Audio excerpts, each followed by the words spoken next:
The next gen Tata Tiago. Dual tone interior, dual smartphone deck but wireless charger. Zip fast 100% watt syakmat bercedian, blind view monitor, bagi kiwai. Tek kum ki kali rem, hagador ke berjam, tak sao pun rewlak. Just wow. Nakajingsha Pynjulor ki Motdur jong Netaji Subhash Chandra Bose bat kumjuru jong Swami Vivekananda minha ka khat khandai tareng nailar arja arpunriu nakaliang uba Charles Pyngrope UMLE nanong thamai bat president ka All India Trinamool Congress AITC Meghalaya unit ula pentem baka sarkar kan Shna panbhab yang yakitai ki Motdur. Haba pentip yakani sekilat pathai kubor haka arpusan tarik nailar arja arpunriu uba Charles Pyngrope ulaong pakatanan arts and culture kan bakli yak jinglut jingsam ban Shna panbhab yang yakite ki Motdur ki blasha panpra haki riu shim kapu.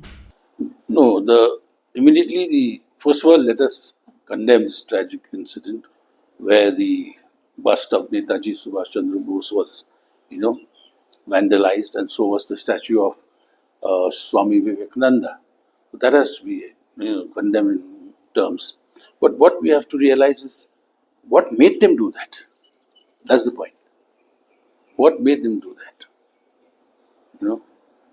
Because the Kasi Students' Union had a charter of demands themselves, which they had submitted to the government. And apparently no one took cognizance of that. But that doesn't give you the choice to go and commit acts of vandalism and create total chaos in society. They have already had a meeting, and the Art and Culture Department is going to do the entire restructure to restore both the statues. Habatin, pej bahagi kishab plus F. Ka plus F? Hakabam bangibam dunaki eki bataye kamet. Namar kata habathiru atau khau kamlu ka umpnyang kadut pet ya ka sharp plus F haka jingsom. Yaki nutrient kumki vitamin bat ka iron la icon diat bat ka bathau bha kam kta I ka dur jingki marbam ka jingma lani ka rukom shed yaki. Balehi banai kita. Kadon ka we ka jing mentoy ba kongsan. Ka kot ka kia.